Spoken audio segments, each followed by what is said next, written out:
Monsieur, ma mère pleure dans la salle de bain, a déclaré la petite fille de la femme de ménage dans la maison.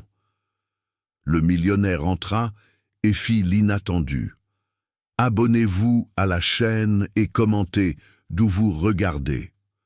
Le mercredi matin d'avril se leva avec cette luminosité dorée typique de l'automne parisien, filtrant à travers les fenêtres coloniales de l'imposante maison à Montmartre. Les feuilles jaunies des platanes centenaires qui entouraient la propriété dansaient doucement sur la pelouse impeccablement tondue, tandis que l'arôme inconfondable du café fraîchement préparé se répandait dans la vaste cuisine aux carreaux de faïence blanc et bleu, vestige des années 1940, qui conservait encore son charme original. Jean Dupont, à 53 ans, était un homme à la présence marquante. Grand, cheveux grisonnants toujours bien coiffés, il portait des lunettes à monture discrète qui encadraient des yeux marrons sérieux, presque toujours concentrés sur des chiffres et des tableaux. Propriétaire d'une prospère chaîne de supermarchés qui s'étendait sur tout le sud de la France, il avait construit son empire avec une discipline de fer et une dévotion absolue au travail. Sa routine matinale était immuable, se lever à 5h30, s'exercer dans la salle de sport privée de la maison, prendre une douche et se diriger vers la cuisine pour le café du matin à 7 heures précises, toujours accompagné des derniers rapports financiers.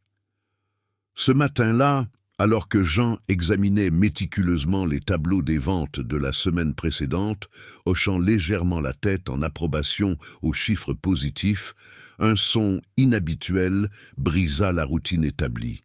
C'était une petite voix étouffée, presque inaudible, venant du couloir menant à l'arrière de la maison.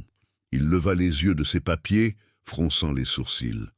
En 5 ans de collaboration professionnelle, il n'avait jamais entendu ce genre de perturbation venant des appartements de la cuisinière. « Maman, pourquoi pleures-tu » La question innocente résonna dans le couloir, chargée d'une inquiétude sincère qui fit complètement interrompre la lecture de Jean.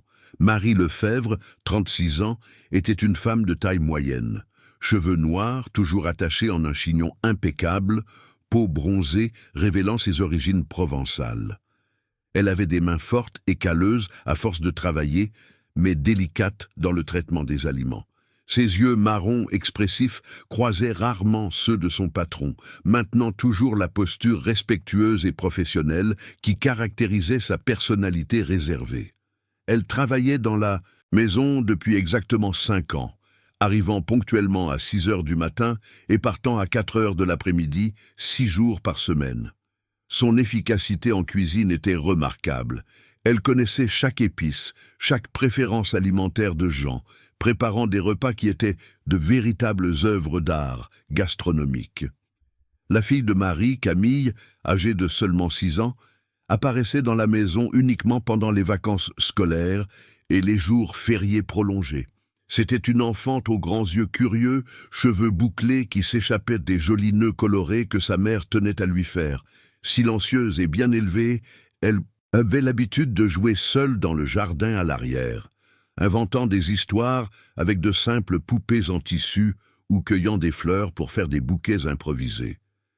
Jean laissa les rapports sur la table en acajou et marcha discrètement vers le son des voix. Le couloir menant aux appartements de service était un endroit qu'il fréquentait rarement, décoré avec simplicité, mais toujours impeccablement propre. Les murs blancs n'affichaient qu'un crucifix simple et une photo en noir et blanc de la Tour Eiffel. En s'approchant de la petite pièce de rangement, Jean fut confronté à une scène qui le bouleversa profondément. Marie Lefebvre était assise sur le sol en céramique froide, adossée à une étagère remplie de provisions, tenant une enveloppe froissée avec des mains tremblantes. Des larmes coulaient silencieusement sur son visage habituellement serein, tandis qu'elle lisait et relisait un document officiel avec l'entête de la mairie de Paris. « Maman, on va devoir quitter la maison ?» demanda Camille d'une voix étouffée, ses petits yeux déjà embués de larmes qu'elle tentait de contenir. « Ma fille, ne t'inquiète pas. Maman va trouver une solution, tout ira bien, » répondit Marie, essayant de forcer un sourire tout en pliant soigneusement le papier officiel. Jean resta figé sur le seuil de la porte, observant cette scène intime de vulnérabilité.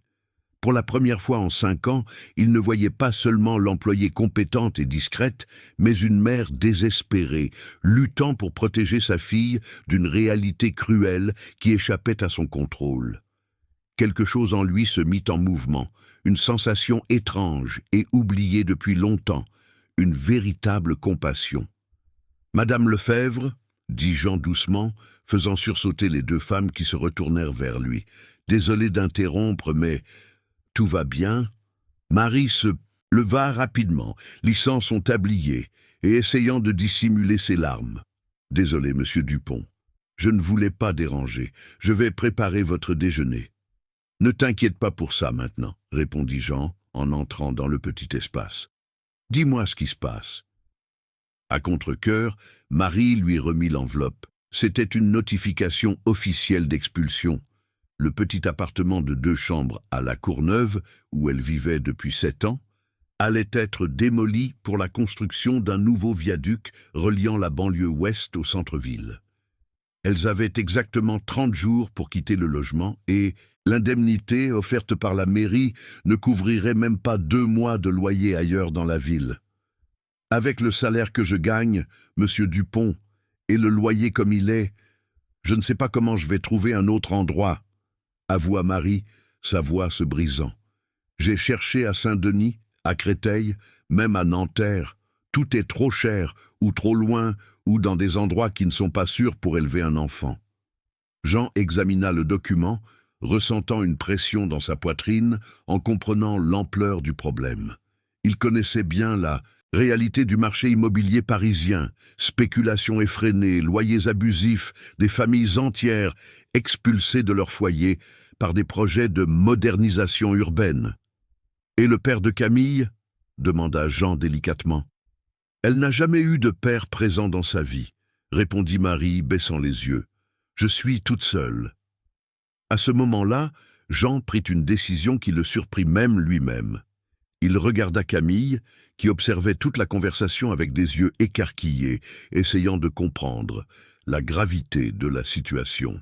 « Madame Marie, j'ai une proposition à vous faire, » dit Jean, pesant chaque mot. « Le petit chalet à l'arrière est vide depuis plus de 3 ans. Vous pouvez y rester temporairement jusqu'à ce que vous puissiez vous réorganiser. Vous n'avez pas besoin de payer de loyer. C'est juste jusqu'à ce que vous trouviez un endroit définitif. » Le silence qui suivit était assourdissant. Marie le regarda comme si elle n'avait pas bien compris ses paroles. « Monsieur Jean, je ne peux pas accepter cela. Ce serait mélanger les choses et je ne veux pas nuire à mon travail ici. »« Cela ne nuira à rien, » répondit fermement Jean. « C'est une situation temporaire, à 3 ou 4 mois au maximum. L'espace est là, inutilisé. Camille tira la jupe de sa mère. « Maman, on peut vivre dans le joli jardin. » Jean sourit pour la première fois ce matin-là. « Oui, petite, il y a même un grand pommier pour que tu puisses jouer en dessous. » Marie hésita pendant de longues secondes, luttant entre la fierté et le besoin. Finalement, avec des larmes aux yeux, elle murmura un merci, presque inaudible.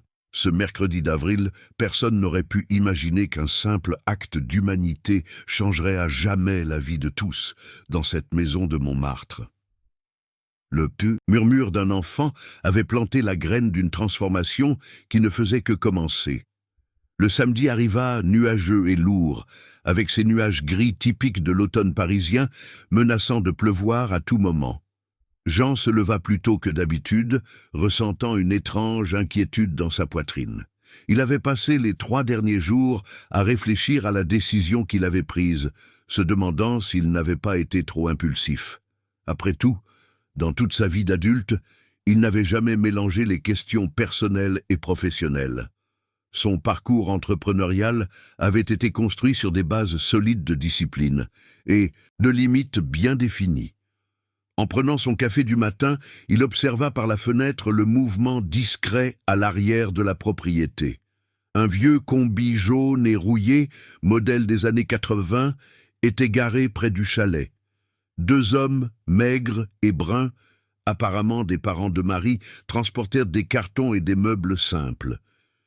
Jean remarqua comment les affaires de mère et fille tenaient facilement dans le petit véhicule, une révélation silencieuse sur la simplicité de leur vie. Le chalet qu'il avait proposé était une petite maison de 2 chambres, construite dans les années 60, lorsque la maison appartenait encore à la famille précédente. Il faisait environ 60 mètres carrés, avec un salon intégré à la cuisine, une salle de bain complète et un petit coin buanderie. Pendant des années, l'espace avait servi de dépôt pour des meubles anciens et des objets inutilisés. Au cours des 3 derniers jours, Jean avait engagé une équipe de nettoyage pour rénover l'environnement, installer des meubles de base et s'assurer que tout soit habitable. « Monsieur Jean, vous n'auriez pas dû vous donner tant de mal, » dit Marie, en le rencontrant sur la terrasse principale, s'essuyant les mains sur son tablier. Il y avait un mélange de gratitude et de gêne dans sa voix. « Ce n'était pas un dérangement, Madame Marie. C'est le minimum que je puisse faire, » répondit Jean, essayant de paraître décontracté. « Comment se passe le déménagement ? » « Mes cousins finissent de charger les dernières affaires.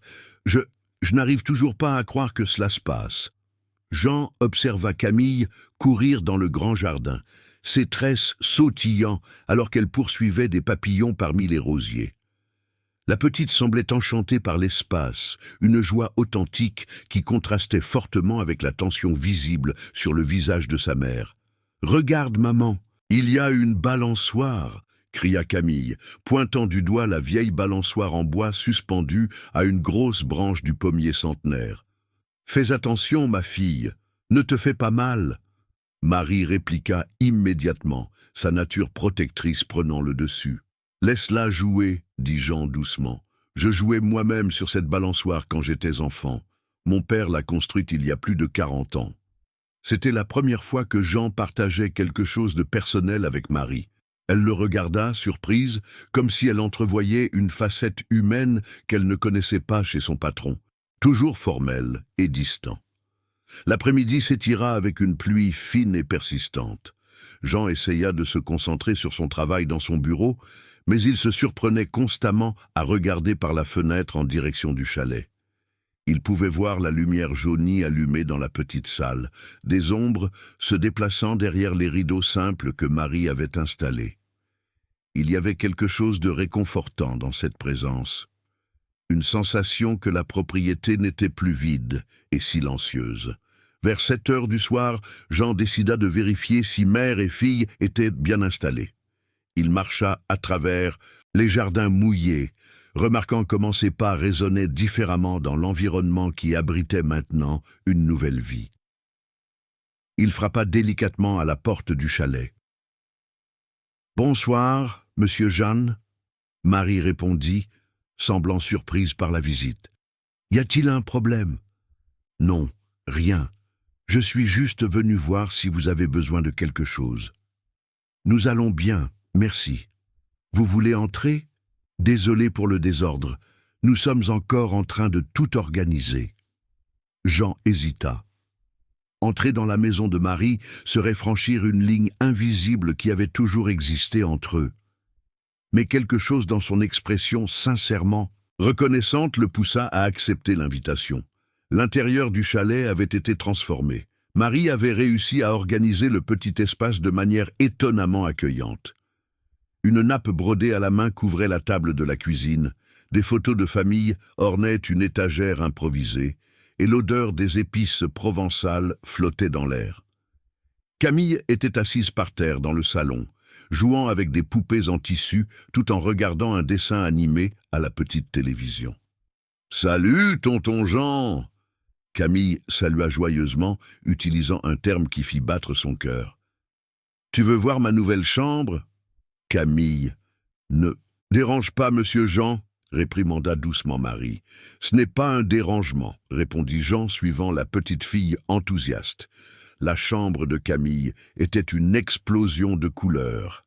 Marie avait accroché des rideaux roses aux fenêtres, dispersé des jouets simples mais bien entretenus dans la pièce et créé un coin lecture avec des coussins au sol.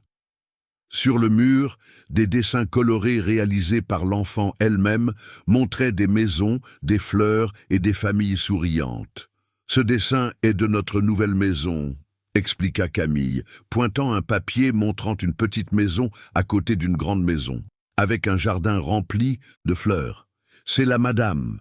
Voici le texte traduit. C'est moi et voici l'oncle Jean. » Jean observa le dessin pendant un long moment. Sur le papier, 3 figures souriantes se tenaient par la main devant des maisons. C'était une représentation innocente, mais chargée de signification. « C'est très beau, » dit Jean, sentant une boule dans sa gorge. Lorsqu'ils retournèrent dans la salle, Marie préparait le dîner dans la petite cuisine.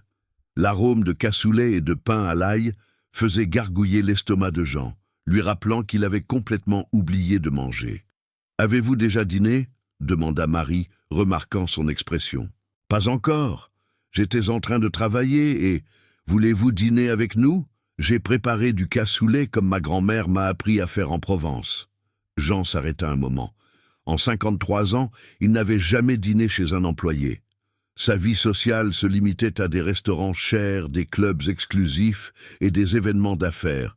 Mais quelque chose dans cette ambiance simple et accueillante l'attirait de manière inexplicable. « Si cela ne vous dérange pas... » »« Pas du tout. C'est une joie d'avoir des invités dans notre nouvelle maison. » Le dîner fut servi dans de simples assiettes en porcelaine blanche, mais la nourriture était extraordinaire. Jean découvrit des saveurs qu'il n'avait pas goûtées depuis des décennies. Des épices qui éveillaient des souvenirs lointains de son enfance à la ferme de ses grands-parents en Provence. Marie cuisinait non seulement avec technique, mais avec amour. Chaque plat était préparé avec soin et attention aux détails. Pendant le repas, la conversation coula naturellement. Camille parla de l'école, de ses amis qu'elle avait laissés à La Courneuve, de son rêve d'avoir un chien. Marie parla de sa ville natale, des difficultés d'élever une fille seule dans une métropole comme Paris, de ses projets, de suivre un cours de pâtisserie. « Vous cuisinez mieux que n'importe quel chef que j'ai jamais rencontré », commenta Jean sincèrement, savourant le dessert au lait concentré fait maison. Marie rougit légèrement. « J'ai appris avec ma mère et ma grand-mère. La nourriture faite avec amour est toujours plus savoureuse. » Lorsque Jean se prépara à partir, il était déjà plus de 10 heures du soir. C'était le dîner le plus agréable qu'il ait eu depuis des années, sans réunion d'affaires, sans conversation sur les profits et les pertes, juste la simplicité d'un repas partagé avec des gens authentiques. « Merci pour tout, Monsieur Jean, » dit Marie à la porte. « Pour la maison, pour la confiance, pour tout. »« De rien, Madame Marie. Passez une bonne nuit. » En marchant de retour dans le jardin sous la lumière des étoiles, Jean sentit qu'il s'était passé quelque chose de fondamental cette nuit-là. La maison n'était plus silencieuse, il y avait des lumières allumées à l'arrière, il y avait de la vie qui pulsait dans ses murs, et pour la première fois depuis longtemps, il se sentait vraiment chez lui. La première semaine de cohabitation fut marquée par une danse délicate de courtoisie et de respect mutuel. Marie se levait encore plus tôt que d'habitude, à 5 heures du matin, pour s'assurer que sa routine domestique n'interfère pas avec l'intimité de Jean. Elle traversait le jardin comme une ombre silencieuse, portant toujours un sac isotherme avec le goûter de Camille, qui restait endormie dans la dépendance jusqu'à l'heure de se préparer pour l'école. Jean, quant à lui, ajustait inconsciemment ses propres horaires. Il se surprenait à se réveiller quelques minutes plus tard, juste pour pouvoir observer discrètement par la fenêtre de sa chambre le mouvement matinal à l'arrière de la propriété. Il voyait Marie marcher dans le jardin encore humide de rosée, ses pas prudents pour ne pas faire de bruit sur l'herbe, toujours saluant respectueusement lorsqu'elle remarquait sa présence à la fenêtre. « Bonjour, Monsieur Jean », disait-elle d'un signe discret, gardant la voix basse pour ne pas réveiller Camille. « Bonjour, Madame Marie », répondait-il, se sentant étrangement réconforté par ce rituel matinal. Camille, s'adaptant à la nouvelle réalité avec la facilité naturelle des enfants, avait transformé le jardin en son parc privé. Après l'école, elle courait directement sous le mûrier où elle avait créé un petit coin spécial avec des pierres colorées et des branches sèches formant une maison imaginaire pour ses poupées. Jean commença à chronométrer ses pauses de travail pour coïncider avec les moments de jeu de la fillette, l'observant à travers la fenêtre de son bureau. « Elle est très créative », commenta-t-il à Marie un après-midi, lorsqu'il la trouva dans la cuisine principale, en train de préparer le dîner. Elle a toujours été ainsi. Depuis qu'elle est petite, elle invente des histoires, joue seule. Je pense que c'est parce qu'elle a passé beaucoup de temps seule avec moi. Il y avait une mélancolie subtile dans la voix de Marie, en parlant de la solitude. De Camille, Jean réalisa qu'en dépit de tous les efforts de sa mère, la fillette avait grandi sans figure paternelle ou famille élargie proche. Cette prise de conscience sema une graine d'inquiétude dans son cœur. Lors d'une panne de courant qui frappa tout Montmartre un jeudi pluvieux, la dynamique entre les trois changea définitivement. Jean était dans son bureau, essayant de travailler à la lumière des bougies, lorsqu'il entendit des rires venant de la cuisine principale. Curieux, il se dirigea vers l'endroit et trouva Marie et Camille préparant le dîner à la seule lumière des bougies et d'un réchaud à gaz portable. « Désolé d'utiliser la cuisine principale, monsieur Jean. » Marie se dépêcha d'expliquer. « Le gaz de la dépendance est épuisé, et avec la lumière qui manque, je n'ai pas pu cuisiner là-bas. »« Pas de souci, madame Marie. La cuisine est faite pour être utilisée. Oncle Jean, veux-tu dîner à la bougie avec nous ?» demanda Camille avec enthousiasme, ses joues rosies par la chaleur du réchaud. « Maman a dit que c'est comme dans les vieux films. » Jean regarda la scène, mère et fille travaillant ensemble dans la cuisine éclairée uniquement par des bougies, l'odeur réconfortante de poulet mijoté. Dans l'air, l'atmosphère chaleureuse créée par la lumière dorée. C'était exactement l'opposé de ses dîners habituels, solitaires et fonctionnels. « Ce serait un plaisir, » répondit-il, surpris par sa propre spontanéité. Cette nuit-là marqua un changement irréversible. Assis à la table de la cuisine, éclairés uniquement par les flammes dansantes des bougies, ils parlèrent comme jamais auparavant. Jean découvrit que Marie avait étudié jusqu'en seconde avant de tomber enceinte, qu'elle avait rêvé de devenir enseignante, qu'elle dévorait des livres empruntés à la bibliothèque. Camille, désinhibée par l'atmosphère intime, raconta des histoires de l'école, posa des questions sur le travail de Jean, dessina la famille de voile sur la serviette. « Pourquoi vous n'avez ni femme ni enfant ?» demanda Camille, avec la franchise typique des enfants, faisant presque étouffer Marie avec le jus. « Camille, quelle question c'est ?» Marie réprimanda, mortifiée. « Ce n'est pas un problème, » dit Jean doucement. « C'est une question valide. » Il marqua une pause, réfléchissant à la manière de répondre honnêtement à une enfant. « J'ai toujours été très concentré sur le travail, Camille. J'ai fini par laisser d'autres choses de côté, et quand je l'ai réalisé, le moment n'est jamais arrivé. »« Mais maintenant, vous avez nous, » dit Camille, avec une simplicité déconcertante. « On peut être votre famille adoptive. » Le silence qui suivit était chargé de signification. Jean sentit quelque chose bouger dans sa poitrine, une émotion qu'il ne savait plus comment nommer. Marie baissa les yeux, clairement gênée par la sincérité de sa fille. À partir de cette nuit-là, les dîners partagés devinrent une tradition non planifiée. Jean commença à rentrer chez lui plus tôt, toujours avec une excuse. Il devait réviser des rapports, passer des appels, voulait éviter le trafic. En réalité, il aspirait au moment à table, aux conversations simples, aux rires de Camille, à la cuisine incomparable de Marie. Marie, pour sa part, commença à préparer les repas en pensant à eux trois. Elle investissait du temps dans des plats plus élaborés, recherchait de nouvelles recettes, achetait des ingrédients spéciaux avec son propre argent.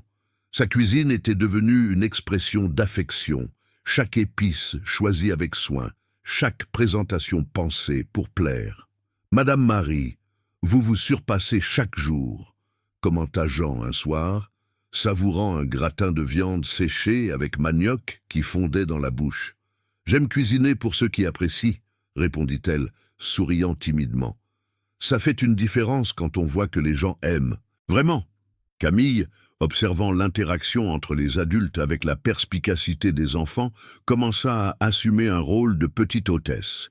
Elle aidait à mettre la table, choisissait les fleurs du jardin pour décorer l'environnement, racontait des blagues pour animer le dîner. Sa présence rendait impossible toute formalité excessive.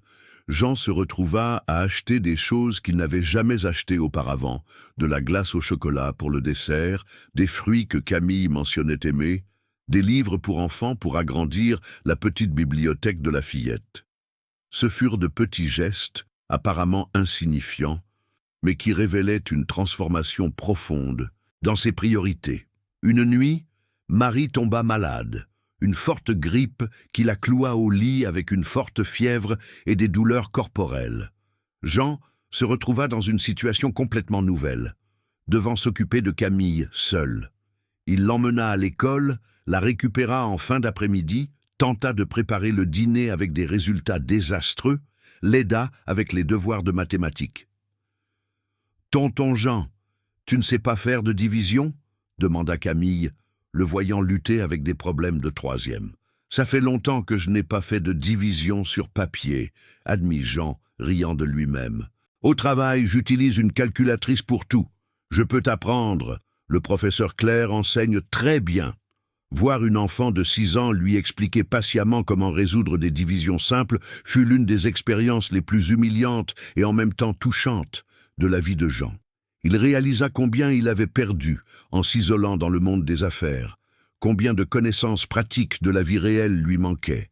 Pendant les 3 jours où Marie était alitée, Jean découvrit la complexité de s'occuper d'un enfant. Il fallait planifier des horaires, préparer des collations, vérifier si les devoirs étaient faits, inventer des activités pour occuper le temps libre. C'était épuisant, mais aussi profondément gratifiant. « Maman va mieux ?» demandait Camille chaque nuit avant de dormir. « Demain, elle ira bien », répondit Jean, arrangeant les couvertures de la fillette. « Tu as été un très bon père ces jours-ci, » dit Camille un soir, avec le sérieux d'une adulte. « Si je pouvais choisir un père, je choisirais toi. » Jean resta figé au bord du lit, observant cet enfant extraordinaire qui était entré dans sa vie de manière si inattendue. À ce moment-là, il comprit que quelque chose de fondamental avait changé dans son cœur. La maison n'était plus seulement sa propriété, c'était un foyer, et elles n'étaient plus seulement des locataires temporaires. Elles étaient sa famille. Le mois de mai apporta avec lui les premières brises fraîches de l'hiver parisien et une transformation subtile mais profonde dans la routine de la maison. Jean commença à percevoir des changements en lui qui le surprenaient chaque jour. Il se réveillait avec un but différent, non seulement concentré sur les chiffres et les rapports qui avaient toujours dominé son existence, mais sincèrement curieux de savoir comment Marie et Camille avaient passé la nuit. Si elles avaient besoin de quelque chose, comment progressait l'école de la fillette. « Bonjour, monsieur Jean », saluait Marie chaque matin dans la cuisine, préparant déjà le café avec cette efficacité silencieuse qu'il avait appris à admirer. « Bonjour, madame Marie, comment a été votre nuit ?» C'était une question simple, mais qui révélait une préoccupation sincère qu'il ne parvenait pas à expliquer complètement. Marie répondait toujours poliment, relatant brièvement le sommeil de Camille, un petit problème avec la dépendance, des plans pour la journée. La routine de travail de Jean avait également changé imperceptiblement. Avant, il sortait de chez lui à 7 heures du matin et rentrait vers 8 heures du soir, complètement absorbé par les engagements professionnels. Maintenant, il parvenait à réorganiser des réunions pour rentrer chez lui avant 6 heures, toujours avec une justification plausible. Éviter le trafic, mieux travailler à la maison, avoir plus de tranquillité pour analyser les rapports.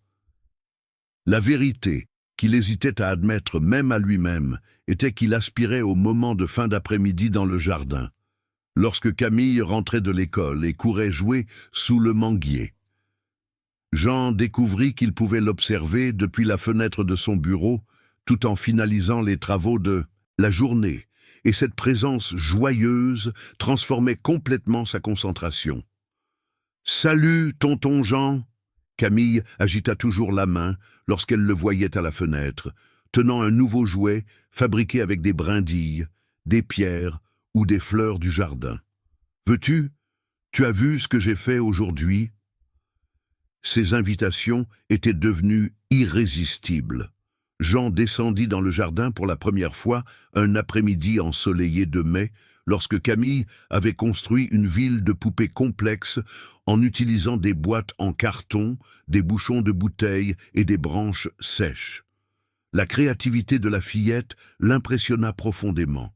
« C'est la maison de la famille heureuse », expliqua Camille, en désignant une petite boîte décorée de fleurs cueillies dans le jardin.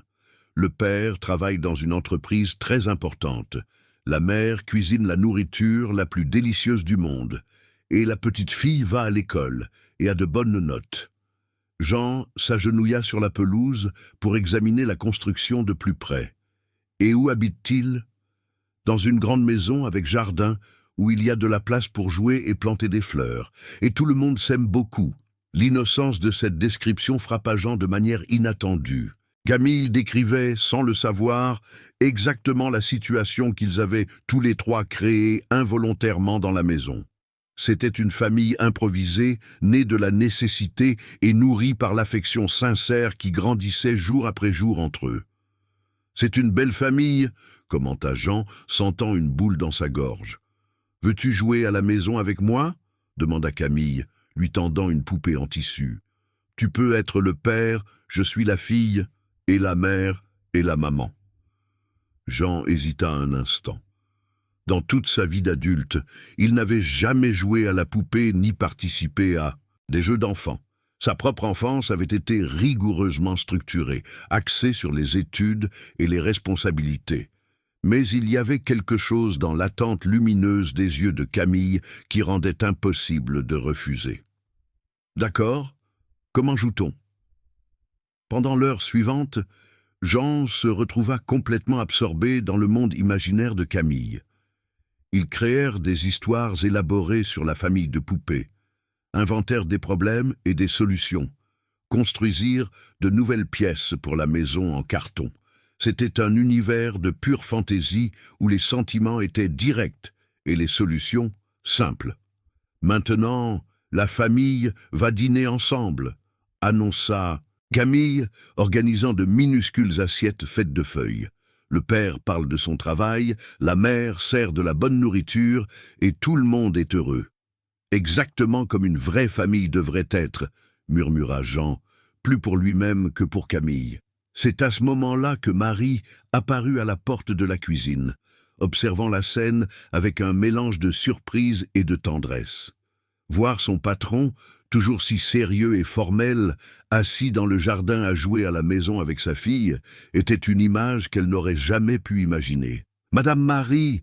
cria Camille, agitant les bras avec enthousiasme. « Tonton Jean joue avec nous, il est le père de notre famille imaginaire. » Marie s'approcha timidement, essuyant ses mains sur son tablier. « Désolé, monsieur Jean. Camille exagère parfois dans ses jeux. Viens ici, ma fille. Laisse monsieur Jean travailler. » « Il n'est pas nécessaire de l'enlever, madame Marie, » dit Jean, se levant et secouant la terre de ses vêtements. « C'était très amusant. Ça fait des années que je n'ai pas joué ainsi. »« Vous en êtes sûr, je ne veux pas qu'elle dérange. » »« Elle ne dérange pas du tout. En fait... » Jean hésita, cherchant les mots justes. « Ça me fait du bien. Ça me rappelle des choses importantes que j'avais oubliées. » Ce soir-là, pendant le dîner partagé qui était devenu une tradition, Camille raconta en détail à sa mère l'après-midi de jeu. Marie écoutait attentivement, observant discrètement les réactions de Jean qui semblait sincèrement intéressé par chaque détail du récit enfantin. « Et tonton Jean a dit que notre famille de poupées était la plus organisée qu'il ait jamais vue, » conclut Camille, rayonnante. « C'est vrai, » confirma Jean en souriant. « Camille a un talent naturel pour l'organisation. Peut-être qu'elle pourra m'aider à organiser mon bureau un jour. » « Vraiment ? Je peux vraiment ?» Camille sauta sur sa chaise, excitée. « Camille, assieds-toi correctement !» réprimanda doucement Marie, mais ses yeux brillaient de fierté. Après le dîner, tandis que Marie rangeait la cuisine, Jean proposa d'aider Camille avec ses devoirs. C'était un exercice de français, écrire une rédaction sur « ma famille ». Camille demanda de l'aide pour quelques mots plus difficiles, et Jean se retrouva profondément impliqué dans le processus créatif de la fillette. « Comment vais-je commencer, tonton Jean ?» demanda Camille, mordillant l'extrémité de son crayon. « Parle des personnes que tu considères comme ta famille », suggéra Jean. Camille réfléchit un moment, puis commença à écrire avec une belle écriture « Ma famille est petite mais pleine d'amour. Il y a maman qui est la meilleure cuisinière du monde et prend soin de moi avec beaucoup d'affection. Et il y a tonton Jean qui habite dans la grande maison et nous laisse vivre dans son jardin. Il est très gentil et joue avec moi quand je demande. » Jean lut par-dessus l'épaule de la fillette, sentant son cœur s'accélérer à chaque mot. Se voir, décrit comme faisant partie de la famille de Camille, provoqua une émotion qu'il ne savait pas comment traiter. « C'est en train de devenir très beau », commenta-t-il, la voix légèrement enrouée. « Penses-tu que la professeure va aimer ? Je suis sûr que oui. C'est une rédaction très sincère. » Lorsque Camille eut terminé d'écrire, elle montra le texte à sa mère. Marie lut en silence, ses expressions alternant entre fierté et inquiétude. « Très bien, ma fille, » dit-elle finalement. « Mais es-tu sûre de vouloir remettre cette rédaction à la professeure ? » « Pourquoi, maman ? Y a-t-il quelque chose qui ne va pas ?» Marie jeta un regard discret à Jean, qui observait la conversation avec intérêt. « Il n'y a rien de mal, non. C'est juste que parfois les gens peuvent ne pas comprendre notre situation correctement. » Jean comprit immédiatement l'inquiétude de Marie. Camille avait décrit une dynamique familiale qui, vue de l'extérieur, pourrait susciter des questions ou des malentendus à l'école. Mais il y avait quelque chose dans l'honnêteté pure de cette rédaction qui le touchait profondément. « Madame Marie, si vous me permettez un avis, » dit Jean doucement, « je pense que Camille devrait remettre la rédaction telle qu'elle est. Elle a écrit sur sa réalité, sur ce qu'elle ressent. C'est plus important que toute préoccupation concernant ce que les autres pourraient penser. » Camille regarda Jean pendant un long moment, reconnaissant dans sa voix une conviction qui reflétait ses propres sentiments maternels. « Vous avez raison, Jean. Camille, tu peux remettre ta rédaction comme ça. Tu as écrit la vérité, et la vérité est toujours le meilleur chemin. » Ce soir-là, en se disant au revoir à la porte de la dépendance, Jean emportait avec lui l'image de Camille écrivant sur sa petite famille mais pleine d'amour. C'était la première fois de sa vie adulte qu'il se sentait véritablement partie de quelque chose de plus grand que ses propres objectifs professionnels. Et cette découverte l'effrayait autant qu'elle l'enchantait.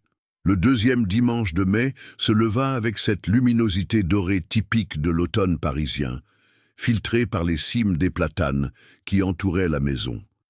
Jean se réveilla plus tard que d'habitude, profitant de la tranquillité du week-end, lorsque le téléphone ne sonnait pas sans cesse et que les emails pouvaient attendre. C'était la fête des mères, une date qui depuis des années passait inaperçue dans sa routine, marquée seulement par un appel téléphonique protocolaire à sa propre mère qui vivait à Lyon depuis la mort de son père. En se dirigeant vers la cuisine pour le café du matin, Jean remarqua un mouvement inhabituel dans le jardin. Camille était à genoux près du parterre de roses, ses petites mains travaillant soigneusement entre les fleurs. Elle portait une simple robe en coton bleu, celle que Marie avait achetée lors d'une liquidation et que la petite gardait pour des occasions spéciales. Ses cheveux bouclés étaient attachés en 2 couettes ornées de petits nœuds blancs, et sa concentration était totale. Curieux, Jean ouvrit la porte de la cuisine qui donnait sur le jardin et marcha vers la petite fille. « Bonjour Camille, que fais-tu ici ?» Camille se retourna, tenant soigneusement un petit bouquet improvisé de roses, quelques marguerites sauvages qui poussaient spontanément dans le jardin et des feuilles de fougère qu'elle avait cueillies près du mur. Ses joues étaient rosies par l'effort et par les premiers rayons de soleil du matin. « Bonjour, tonton Jean. Je fais un cadeau pour maman, » expliqua-t-elle, montrant fièrement son travail. « C'est la fête des mères, et je voulais lui donner quelque chose de spécial. » Jean observa le bouquet artisanal, avec une douleur dans la poitrine. Les fleurs étaient soigneusement choisies et arrangées avec le soin que seule une enfant de 6 ans pouvait avoir. Certaines pétales montraient déjà des signes de flétrissement, et les tiges irrégulières révélaient qu'elles avaient été cueillies avec des petites mains, sans outils appropriés. C'était simple, imparfait et absolument touchant. « C'est très beau, Camille. Ta mère va être émue. »« C'est que nous n'avons pas eu d'argent pour acheter un cadeau cette année, » dit Camille avec la brutalité franche des enfants, sans aucune gêne.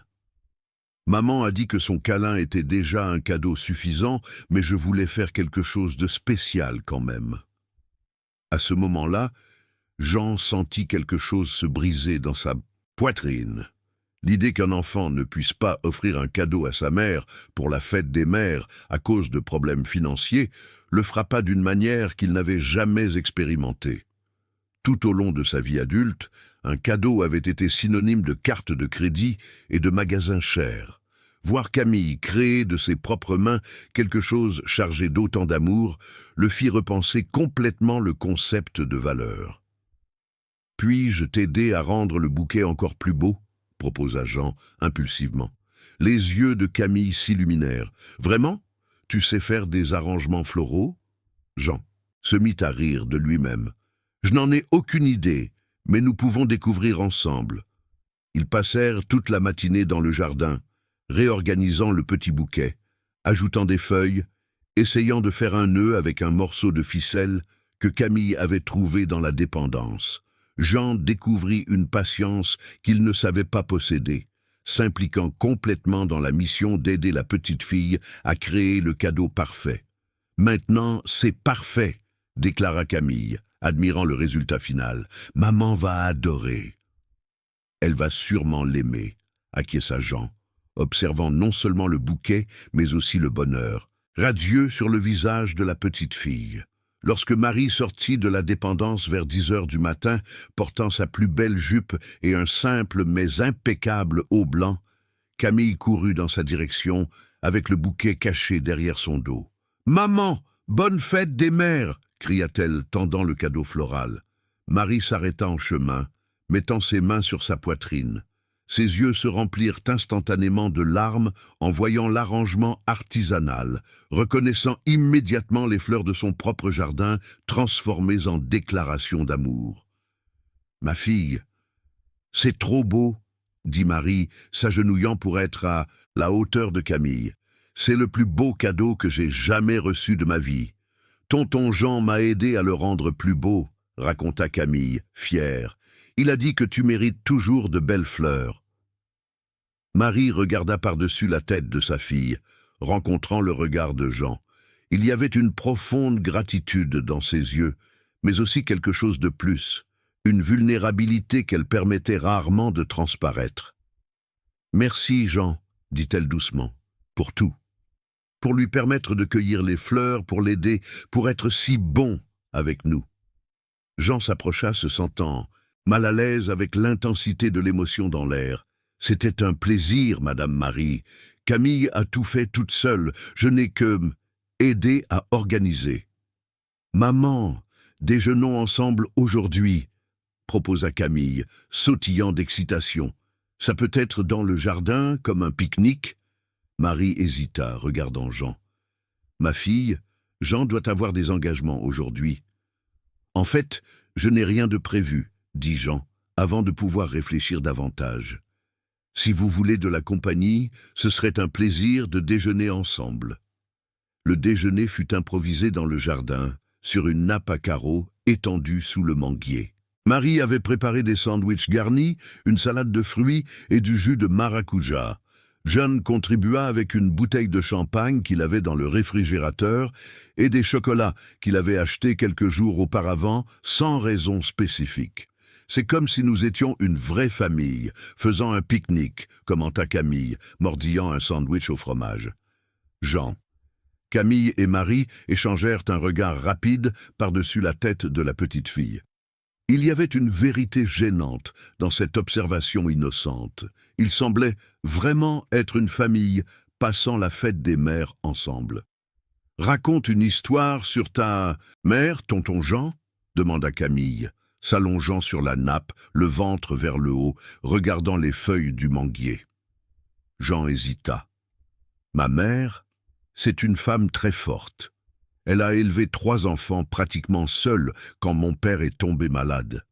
Elle travaillait dans une école rurale en Provence, enseignant aux enfants de la 1e à la 4e année dans une seule classe. « Comme maman !» s'exclama Camille. « Elle est aussi forte et s'occupe de moi toute seule. » Marie rougit légèrement à la comparaison, mais Jean remarqua la similitude que Camille avait identifiée. Toutes deux étaient des femmes qui avaient affronté des défis seules, élevant des enfants avec des ressources limitées, mais avec un amour abondant.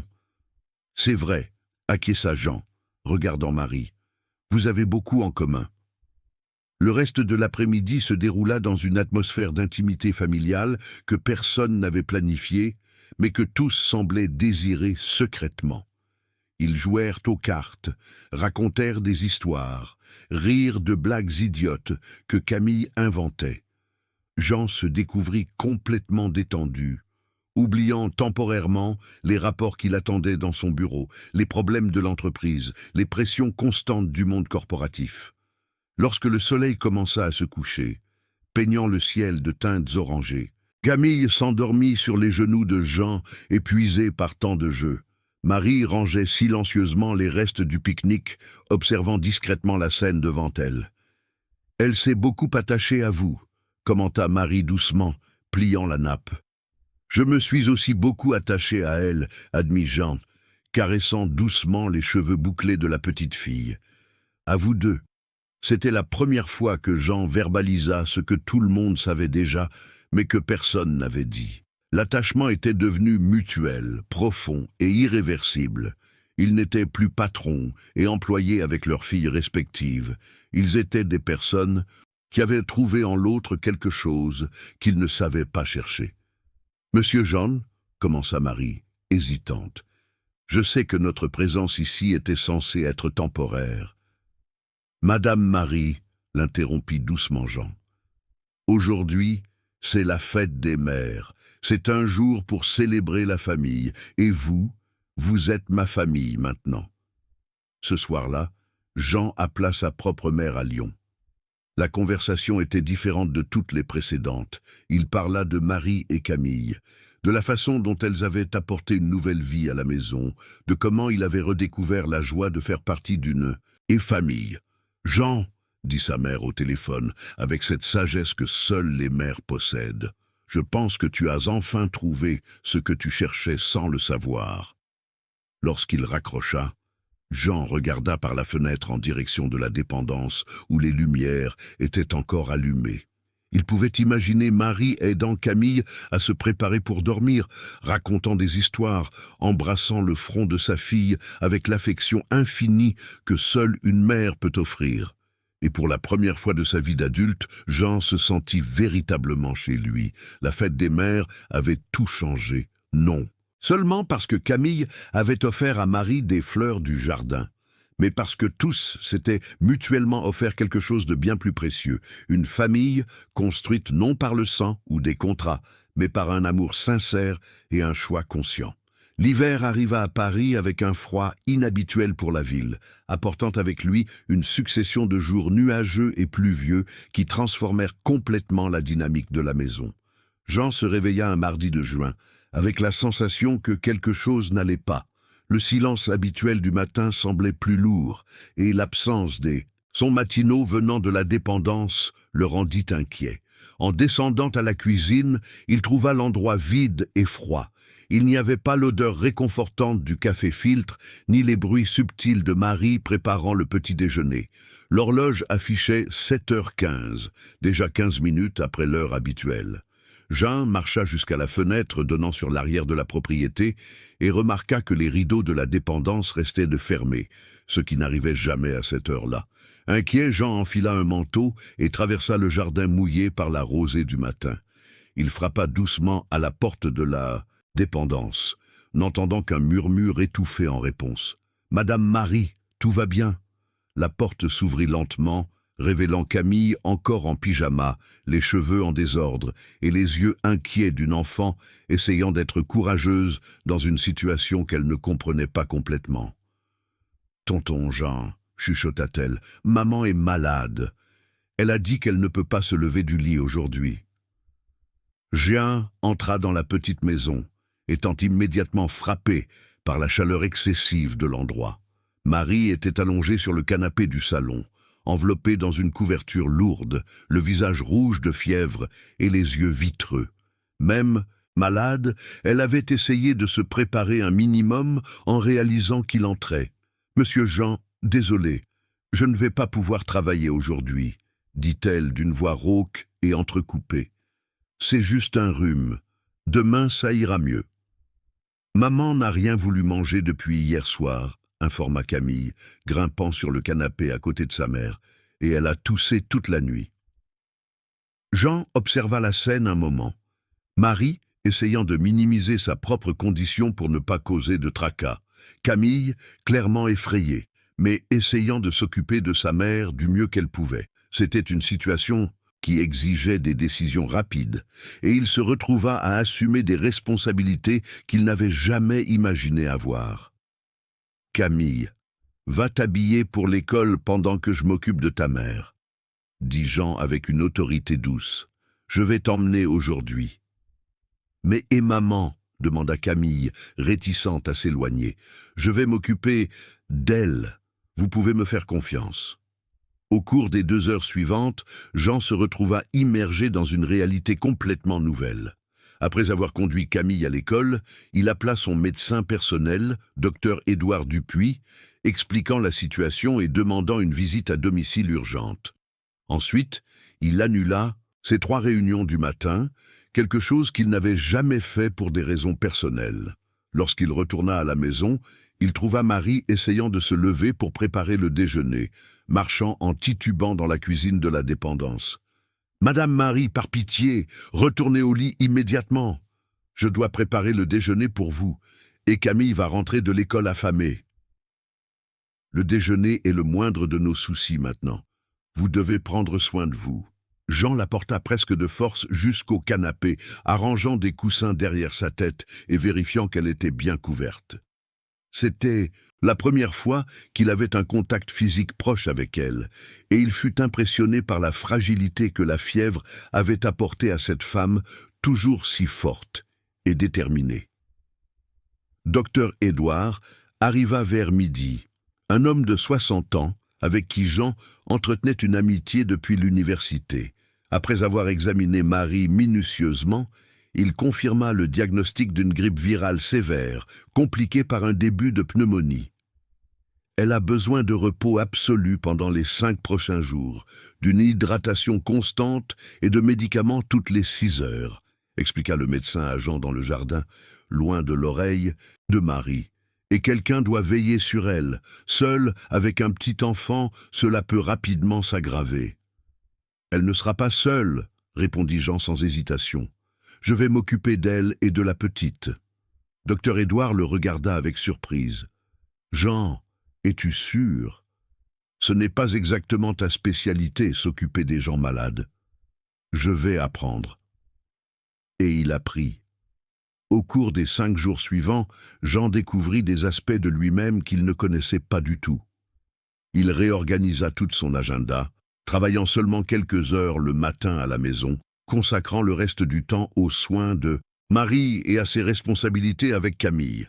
Amener Camille à l'école et la récupérer à la fin de l'après-midi devint sa nouvelle routine. Le premier jour, la petite était visiblement anxieuse, demandant à plusieurs reprises des nouvelles de sa mère. « Maman va vraiment aller mieux, tonton Jean. »« Oui, Camille, le médecin a dit que dans quelques jours, elle ira bien. Mais en attendant, je vais m'occuper de vous deux. »« Comment tu vas t'occuper ? Tu sais cuisiner? Jean rit de la question directe. Pas très bien, mais je peux apprendre ou nous pouvons commander à manger. L'important est que tu n'aies pas à te soucier de quoi que ce soit. Préparer les repas s'avéra être un défi monumental. Jean, habitué à manger au restaurant ou à des plats préparés, se retrouva à essayer de déchiffrer des recettes basiques sur Internet. Ses premières tentatives furent désastreuses. Œufs brûlés, riz collant, sandwich que Camille feignait poliment d'apprécier. « Tonton Jean, veux-tu que je t'apprenne à faire des nouilles instantanées ?» proposa Camille le deuxième jour, le voyant lutter avec une casserole fumante. « Tu sais cuisiner? Ma maman m'a appris quelque chose facile, au cas où il y aurait une urgence. » Voir une enfant de 6 ans lui enseigner à préparer des nouilles instantanées fut l'une des expériences les plus humiliantes et touchantes de la vie de Jean. Il réalisa combien de responsabilités pratiques Camille avait assumées précocement, par nécessité de sa réalité familiale. Prendre soin de Marie malade exigeait une intimité que tous deux trouvèrent gênante au début. Jean devait vérifier sa température régulièrement, s'assurer qu'elle prenait ses médicaments aux heures correctes, lui préparer des soupes légères qu'elle pouvait ingérer. Marie, pour sa part, résistait constamment aux soins, essayant de se lever pour faire des tâches ménagères, même fiévreuses. « Madame, Marie, arrêtez d'être têtue !»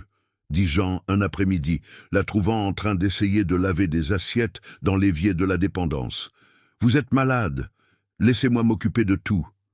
Je ne peux pas rester ici sans rien faire pendant que vous faites mon travail, » protesta Marie, bien qu'elle ait à peine la force de se tenir debout. « Ce n'est pas votre travail de prendre soin de moi quand je suis malade. Alors maintenant, c'est mon travail de m'occuper de vous. » Ce fut pendant une nuit particulièrement difficile que la barrière finale entre eux se brisa. Jean fut réveillé par une toux violente venant de la dépendance. Il trouva Marie avec une fièvre très élevée, délirant et appelant Camille, qui dormait profondément dans la chambre à côté. « Ma fille, où est ma fille ?» murmurait Marie, essayant de se lever. « Calmez-vous, Madame Marie. Camille dort dans la chambre. Tout va bien. » Jean passa la nuit à appliquer des compresses froides sur le front de Marie, tenant sa main lorsque les frissons devenaient trop violents, murmurant des mots apaisants lorsque le délire la rendait agitée. À 5 heures du matin, la fièvre finit par descendre et Marie s'endormit profondément. Lorsque Camille se réveilla et trouva Jean endormi dans le fauteuil à côté du canapé où sa mère se reposait, elle comprit qu'il y avait quelque chose de fondamental qui avait changé entre les adultes de sa petite famille. « Tonton Jean » chuchota-t-elle, touchant doucement son épaule. « Merci de prendre soin de maman. » Jean se réveilla, momentanément désorienté, puis se souvint où il était et pourquoi. « Comment va-t-elle ?»« Mieux. La fièvre est tombée pendant la nuit. » Camille s'approcha du canapé et embrassa délicatement le front de sa mère. « Maman, tonton Jean est resté ici toute la nuit à prendre soin de vous. » Marie ouvrit lentement les yeux, encore faible, mais visiblement mieux. Lorsqu'elle focalisa son regard sur le visage de Jean, ses yeux se remplirent de larmes. « Pourquoi avez-vous fait cela ?» demanda-t-elle d'une voix émue. Jean hésita, cherchant des mots pour expliquer des sentiments qu'il ne comprenait pas entièrement lui-même.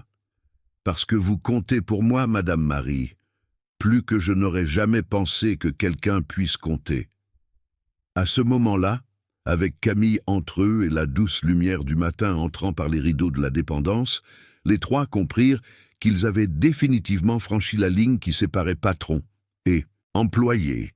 Ils étaient maintenant une famille, unie non par des contrats ou des convenances, mais par des soins mutuels et un amour sincère. La tempête de la maladie avait révélé la profondeur des sentiments qui avaient silencieusement grandi entre eux. Et lorsque Marie se rétablit complètement, aucun d'eux ne souhaitait revenir à la formalité. Quelque chose de précieux était né dans ces jours difficiles. La certitude qu'ils appartenaient les uns aux autres, indépendamment de toute définition conventionnelle de la famille. La convalescence de Marie coïncida avec le début de juillet, et avec elle vint une tranquillité renouvelée à la maison.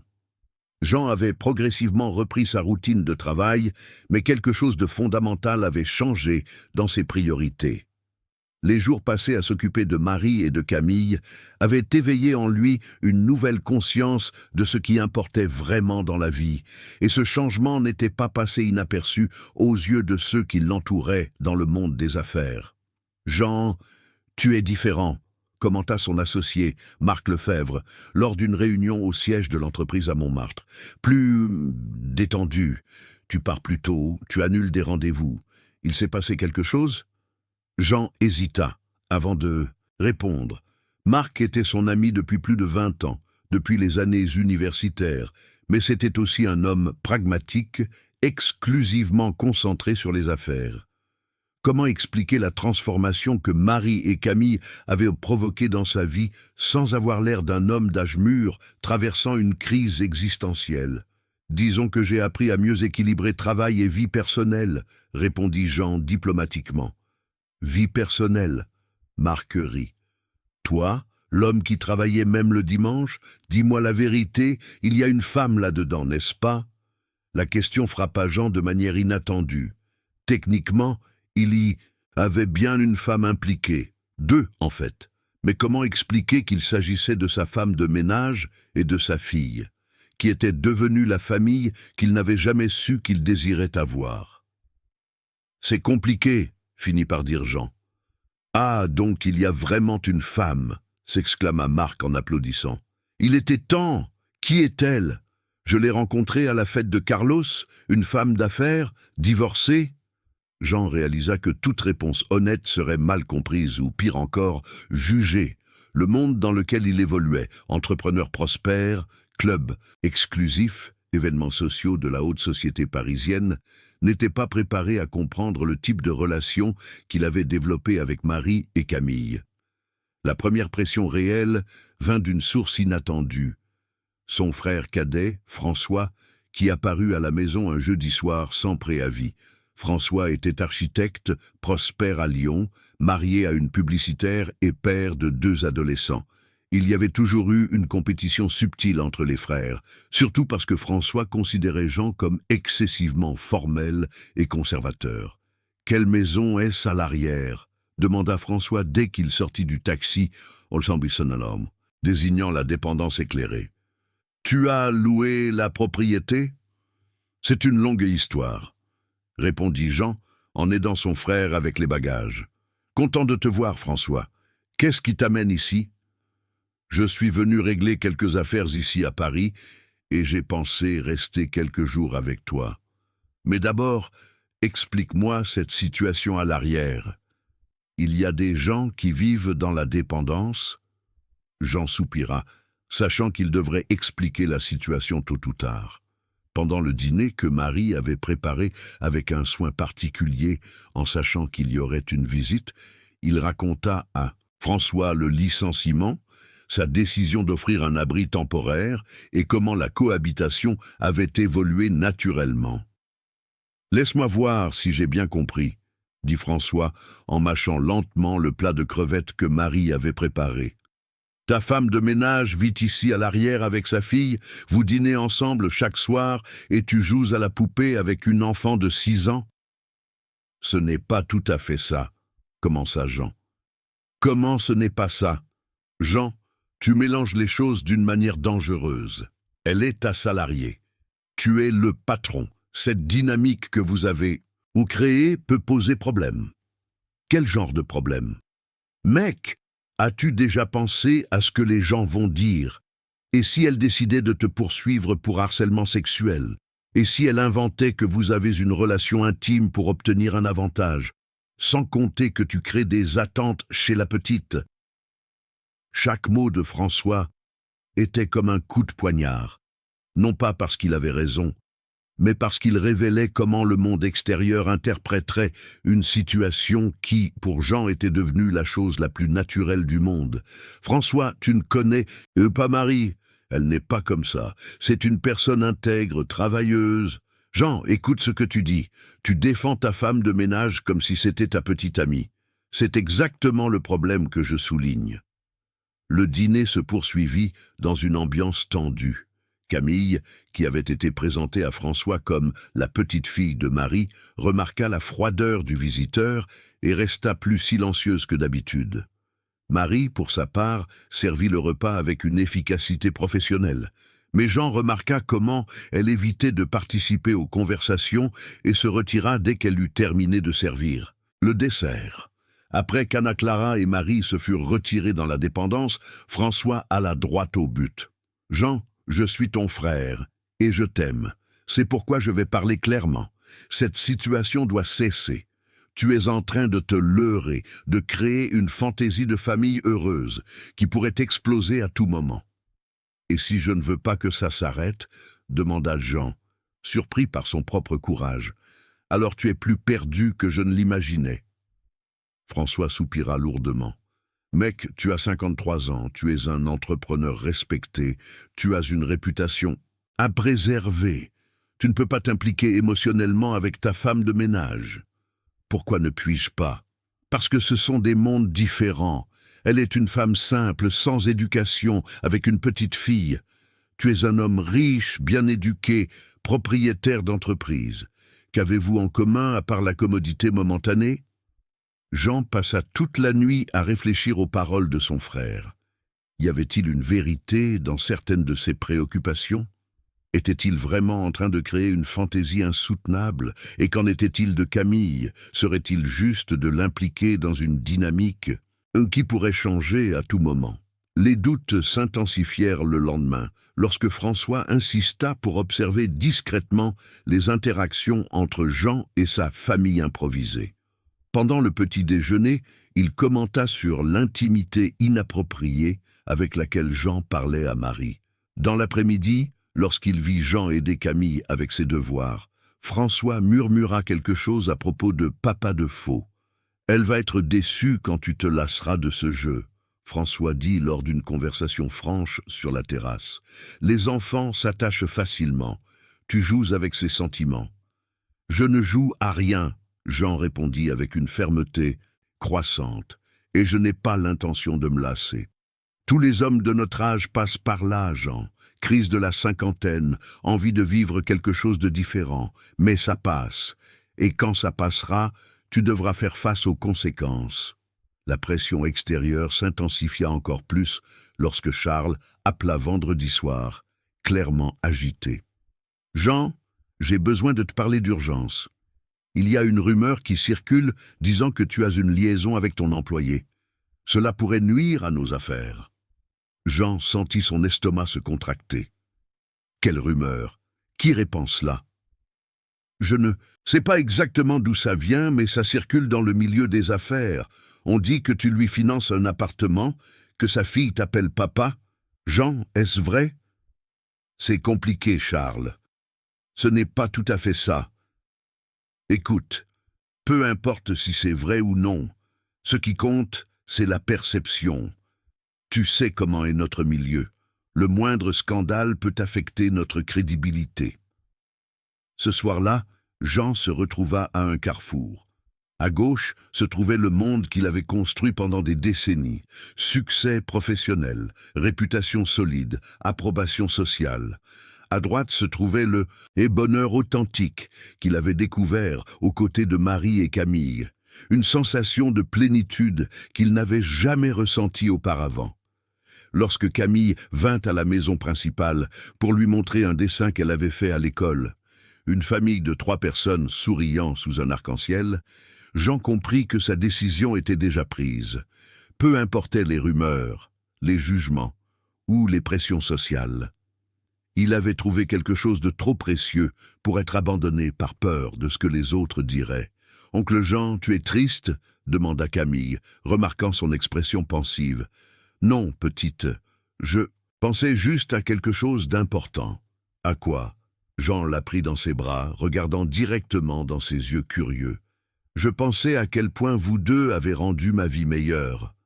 On peut continuer à vivre ici pour toujours? Si vous le souhaitez, oui. » Camille le serra fort dans ses bras et Jean sut qu'il avait fait le bon choix.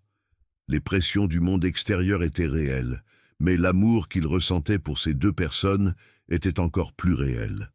et il était prêt à faire face à toutes les conséquences pour protéger la famille qu'il avait choisi d'avoir. La tension dans la maison atteignit son paroxysme un samedi matin d'août, lorsque Jean se réveilla au son de voix élevées venant du jardin.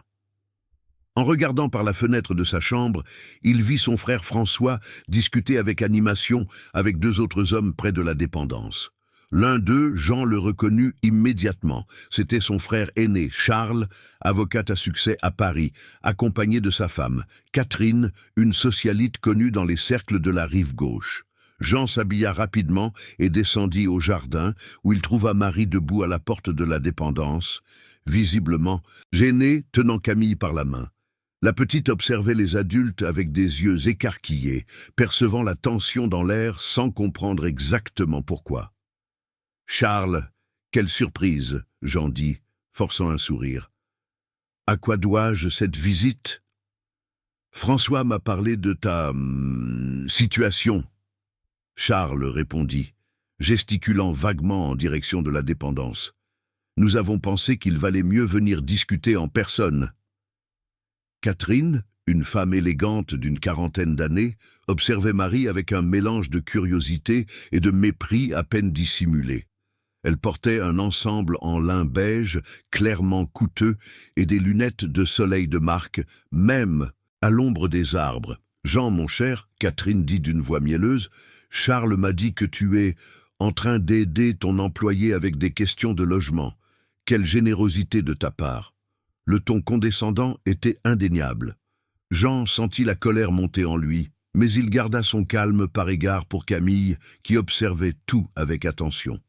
« Marie, s'il te plaît, emmène Camille à l'intérieur. » Jean dit doucement. « J'ai besoin de parler à ma famille. »« Ce n'est pas nécessaire, monsieur Jean. » Marie répondit dignement. « Si la conversation concerne notre situation, il vaut mieux que nous écoutions. » Charles toussa, clairement mal à l'aise avec la présence de Marie et Camille. « Jean, peut-être qu'il serait mieux de discuter en privé. »« Tout ce que vous avez à dire peut être dit devant elle. » Jean déclara fermement. « Marie fait partie de cette maison. »« C'est exactement le problème, » François interrompit. « Jean, tu as complètement perdu la notion des limites. Elle ne fait pas partie de cette maison. Elle travaille dans cette maison. » Camille serra la main de sa mère, percevant le ton hostile dans la voix de son oncle François. « Maman, pourquoi parle-t-il comme ça avec nous ?»« Chut, ma fille, » Marie murmura, s'agenouillant à côté de Camille. « Laissons les adultes discuter. »« Non, » Jean dit avec autorité, « vous n'irez nulle part. C'est aussi votre maison. » Catherine rit sarcastiquement. « Jean, tu t'entends parler? C'est votre maison? Quelle fantaisie est-ce ?»« Ce n'est pas une fantaisie, » Jean répondit, sentant sa patience s'épuiser. « C'est la réalité que j'ai choisi de vivre. » Charles adopta sa posture d'avocat, le ton devenant plus formel et menaçant. « Jean, je dois te mettre en garde sur les implications légales de ta situation. Si tu maintiens une employée vivant sur ta propriété, cela peut caractériser divers types d'irrégularités au travail. Et s'il y a un type d'implication personnelle, quel type d'implication personnelle ?» Jean interrompit, sa voix chargée d'indignation. « Soyons francs, » François dit. « Tu finances le logement d'une femme célibataire, vous dînez ensemble chaque soir, tu prends soin de sa fille comme si c'était la tienne. Comment penses-tu que cela est interprété ?»« Et comment devrait-on l'interpréter ?» Jean demanda, défiant. « Comme un homme mûr profitant d'une situation de vulnérabilité sociale. » Catherine répondit froidement. « Une femme dans une situation précaire, dépendante de son emploi, avec une petite fille à élever. Elle n'est pas exactement en position de refuser tes avances. » Le silence qui suivit fut assourdissant. Jean sentit, le sang bouillonnait dans ses veines, mais avant qu'il ne puisse répondre, une petite voix claire coupa la tension. « Pourquoi êtes-vous méchant avec maman ?» Tout le monde se tourna vers Camille, qui avait lâché la main de sa mère et avait fait quelques pas vers les adultes. Ses yeux étaient remplis de larmes, mais il y avait une détermination dans sa voix qui surprit tout le monde. « Camille, reviens ici. » Marie appela doucement. Mais la fillette resta là où elle était. « Je vous ai entendu parler, » dit Camille, regardant directement Catherine. « Vous pensez que maman est une mauvaise personne ? » ?»« Non, ma chérie, » répondit Catherine avec une fausse condescendance. « Ta maman n'est pas mauvaise, c'est juste que... » »« Alors pourquoi parlez-vous d'elle comme si elle l'était ?» Camille interrompit, sa voix montant en ton. « Maman est la personne la plus gentille du monde. Elle travaille beaucoup, s'occupe de moi, n'a jamais fait de mal à personne. » Charles tenta d'intervenir. « Petite, tu ne comprends pas. Les adultes, parfois... » « Je comprends très bien, » cria Camille, les larmes coulant maintenant librement sur ses joues.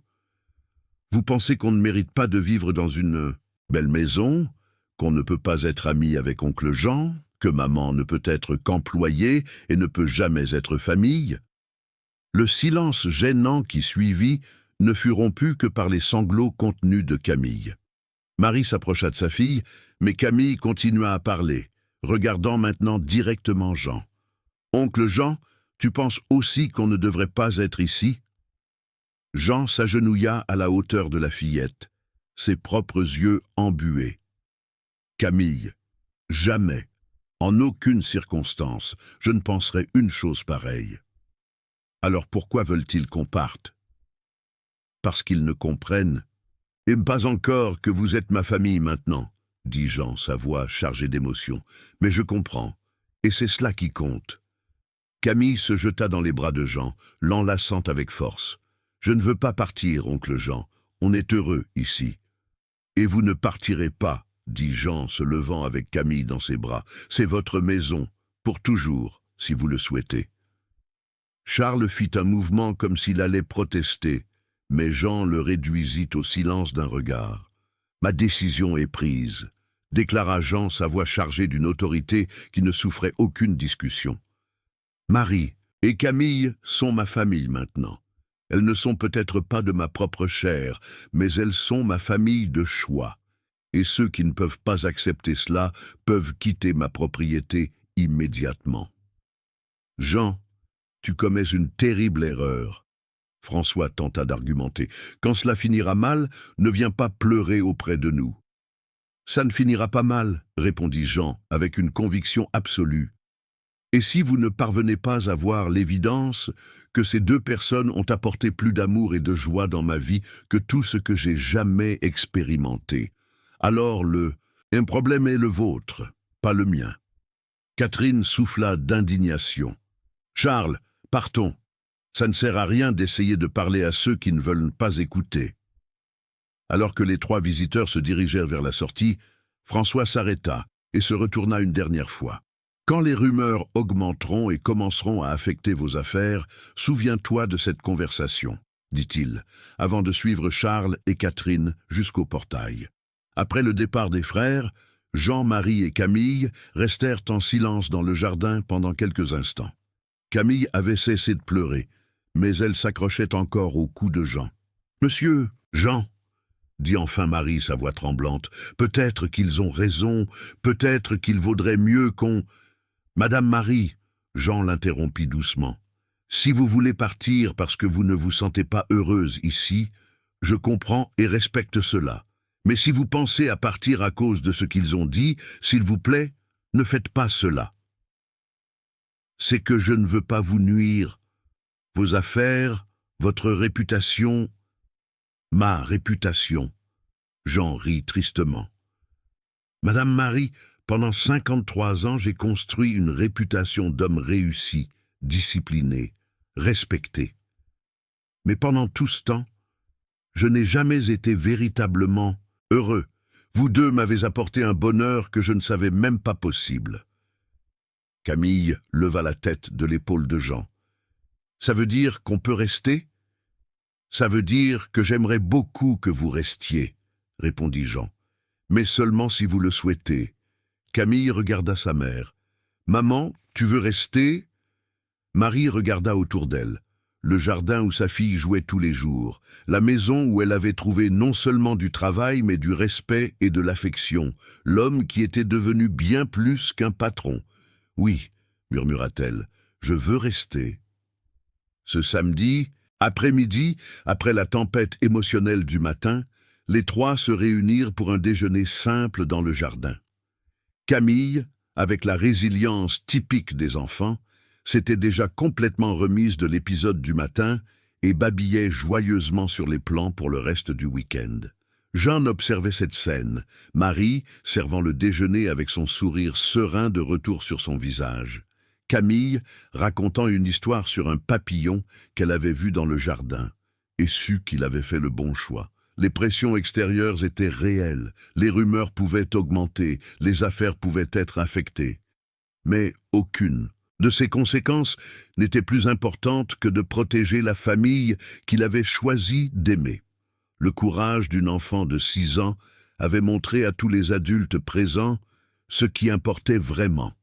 Pas les conventions sociales, pas les apparences, pas les jugements des autres, mais l'amour véritable et le choix conscient de prendre soin les uns des autres. Le mois de septembre apporta un changement définitif dans l'atmosphère de la maison. Après l'affrontement avec les frères, Jean avait pris une décision qui l'avait même surpris lui-même. Au lieu de reculer devant les pressions extérieures, il choisit d'embrasser complètement la nouvelle réalité de sa vie. Au cours des semaines suivantes, il mit en œuvre des changements pratiques qui formalisèrent ce qui était déjà une vérité. Le changement émotionnel. Le premier changement est venu le lundi suivant l'épisode avec François et Charles. Jean a convoqué une réunion dans son bureau à domicile et a invité Marie à participer à une conversation qui définirait l'avenir de tous. « Madame Marie, j'ai besoin de vous parler de notre situation », a commencé Jean, gesticulant pour qu'elle prenne place dans l'un des fauteuils en cuir devant son bureau. « Après ce qui s'est passé ce week-end, j'ai réalisé que nous devons clarifier certaines choses. » Marie s'est installée nerveusement dans le fauteuil, ses mains entrelacées sur ses genoux. « Si vous voulez que nous partions, je comprends. Je ne veux pas causer de problème pour vous. »« Non, Madame Marie, c'est exactement le contraire. » Jean s'est levé et s'est dirigé vers la fenêtre donnant sur le jardin, où Camille jouait tranquillement avec ses poupées. « Je veux officialiser votre présence ici. Je veux que vous fassiez vraiment partie de cette famille. » Jean s'est retourné pour faire face à Marie, qui l'observait avec un mélange d'espoir et d'incrédulité dans les yeux. « Que voulez-vous dire exactement ? » « Je veux adopter légalement Camille, et je veux que vous acceptiez d'être, ma compagne. Pas dans le sens romantique, a précisé Jean, remarquant la rougeur qui montait aux joues de Marie, mais dans le sens de la famille, de partenariat dans l'éducation de Camille, de vie partagée. » Le silence qui a suivi était chargé de signification. Marie le regardait comme si elle essayait de comprendre si elle avait bien saisi ses paroles. « Monsieur Jean, êtes-vous sûr de ce que vous dites ? L'adoption est une chose très sérieuse. Et moi, je n'ai pas d'études, je ne viens pas d'une famille aisée. » « Madame Marie, » interrompit doucement Jean, « durant ces mois, vous m'avez appris plus sur la famille, l'amour et le bonheur que quiconque dans toute ma vie. Camille m'a apporté une joie que je ne savais même pas possible. Peu importe d'où vous venez ou quelle est votre situation financière. Ce qui compte, c'est qui vous êtes. » Marie s'est levée du fauteuil, marchant vers la fenêtre pour observer Camille dans le jardin. « Et si ça ne marche pas ? Et si avec le temps vous vous lassiez de nous ? L'adoption n'a pas de retour. »« C'est exactement pour cela que je suis sûr, » répondit Jean, s'approchant d'elle. « Je ne fais pas cela par impulsion ou par pitié.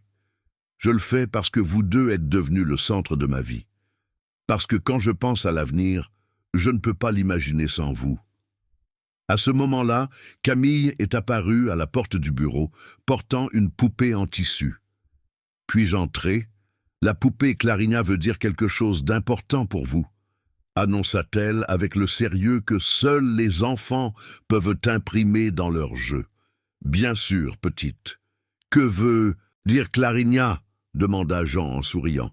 Camille s'est approchée, faisant parler la poupée avec une voix différente. Elle veut savoir si nous allons vraiment être une vraie famille ou si c'est juste pour faire semblant. Jean et Marie échangèrent un regard chargé de signification. C'était impressionnant de voir comment Camille, avec sa perception enfantine, avait capté exactement le cœur de la question qu'il discutait. Jean s'est agenouillé à la hauteur de Camille. « Camille, comment te sentirais-tu si je devenais vraiment ton père? Légalement? Officiellement ?» Les yeux de la petite fille s'agrandirent. « Tu veux être mon vrai père? Beaucoup, si tu le veux. » Camille lâcha la poupée et se jeta dans les bras de Jean, l'enlaçant de toutes ses forces. « Je veux beaucoup !» Jean regarda par-dessus la tête de Camille vers Marie, qui observait la scène avec des larmes aux yeux. « Et vous, Madame Marie, que pensez-vous de l'idée ?»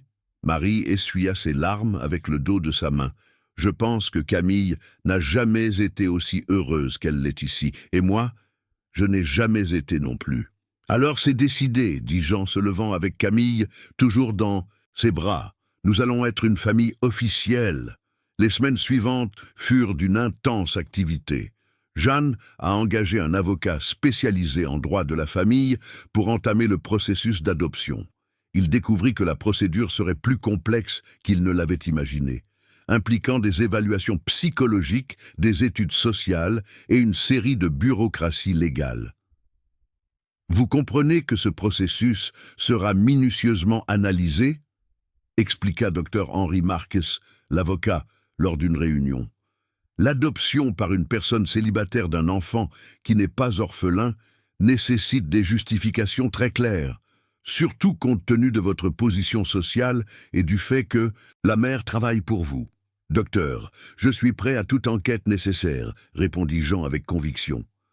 Notre situation peut sembler inhabituelle, mais elle est basée sur un amour sincère et sur le meilleur intérêt de l'enfant. Pendant cette période, Jean prit également d'autres décisions pratiques. Il inscrivit Camille dans une école privée de très bonne réputation près de la maison principale, engagea des cours de soutien pour s'assurer qu'elle ait toutes les opportunités éducatives possibles et établit un fonds d'éducation qui garantirait ses études jusqu'à l'université. « Monsieur Jean, tout cela n'est pas nécessaire », protesta Marie lorsqu'elle apprit des arrangements et aux financiers. Camille s'est toujours bien débrouillée à l'école publique. Madame Marie, maintenant Camille est aussi ma fille. Je veux lui donner toutes les opportunités que je peux offrir. Cela inclut la meilleure éducation possible. Le changement le plus significatif est venu lorsque Jean décida de rénover complètement la dépendance, la transformant en une véritable maison pour Marie et Camille. Il engagea des architectes, agrandit les chambres, installa une cuisine moderne, créa une salle d'études pour Camille. « Vous n'êtes plus des locataires temporaires », expliqua Jean, observant les ouvriers travailler sur la rénovation. « C'est votre maison. Je veux que vous vous sentiez complètement à l'aise. » Tout au long de ce processus, Camille a fleuri de manière visible. La sécurité de savoir qu'elle avait enfin un vrai père, un foyer permanent et un avenir garanti l'a transformée en une enfant encore plus confiante et joyeuse. Ses notes à l'école se sont améliorées. Elle s'est fait de nouveaux amis facilement et a commencé à montrer des talents qu'elle n'avait pas auparavant. Camille se corrigeait constamment, testant la nouvelle dénomination avec une joie évidente. « Puis-je apprendre le piano ? La Béatrice de ma classe prend des cours de piano et a dit que c'est très amusant. »« Bien sûr que tu peux, ma fille. Nous allons trouver un professeur pour toi. » Voir Camille l'appeler père, même si c'était encore une tentative et occasionnellement, provoquait chez Jean une émotion qu'il n'avait jamais ressentie auparavant. C'était un mélange de fierté, de responsabilité et d'amour inconditionnel qui redéfinissait complètement sa compréhension de ce que signifiait être une famille. Marie, quant à elle, avait progressivement pris un rôle qui allait bien au-delà de celui d'employée. Elle était devenue l'administratrice unofficiale du foyer, organisant l'agenda de Jean, recevant des visites, prenant des décisions sur l'entretien de la propriété. Son intelligence naturelle et son efficacité l'avaient transformée en une véritable partenaire dans la gestion de la vie familiale. « Vous avez un talent naturel pour l'organisation », commenta Jean un soir, observant comment Marie avait complètement réorganisé son bureau à domicile. « Avez-vous déjà pensé à étudier la gestion ? Moi, Étudier? Marie rit, mais il y avait un véritable intérêt dans sa voix. Monsieur Jean, je viens à peine de terminer le lycée.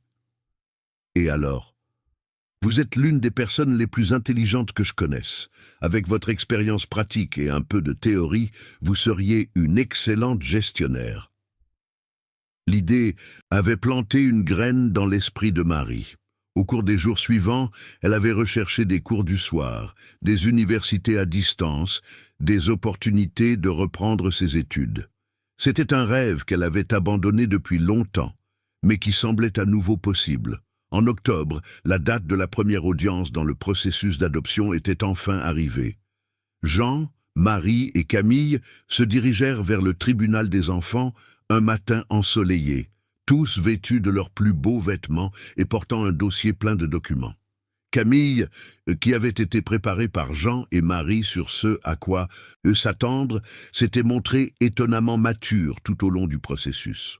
Lorsque la juge, Meilleure Carmen Dupuis, lui posa des questions sur ses sentiments concernant l'adoption, Camille répondit avec une clarté qui impressionna tous les présents.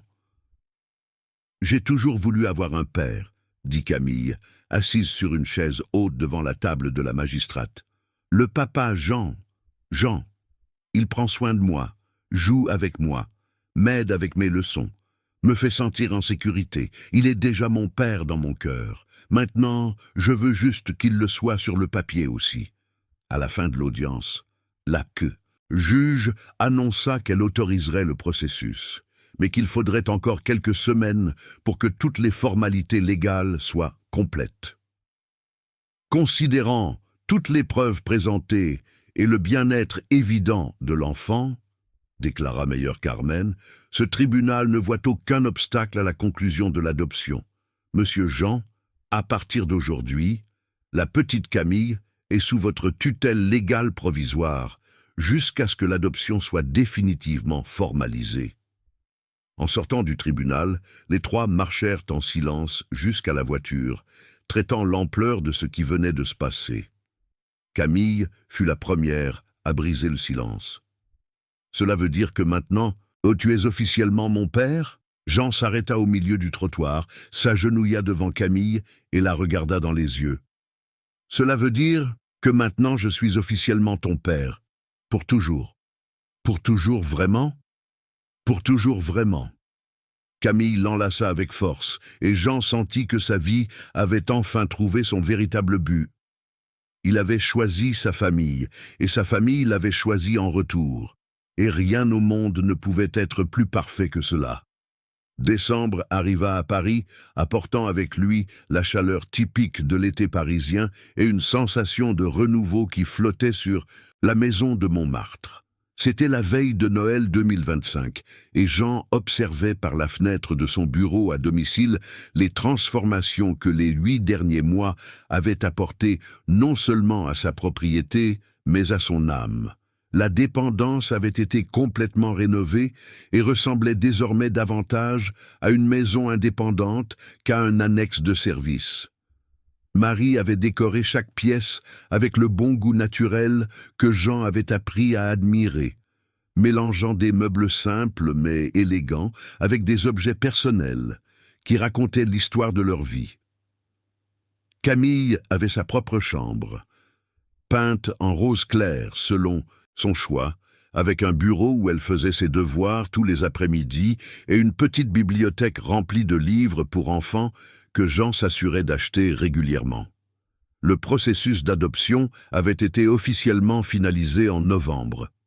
Jean se souvenait encore de l'émotion qu'il avait ressentie en signant les documents qui faisaient de Camille sa fille légale. La petite, maintenant âgée de 7 ans, avait pleuré de joie en recevant son nouvel acte de naissance où figurait Jean Dupont dans le champ destiné au père. « Papa !»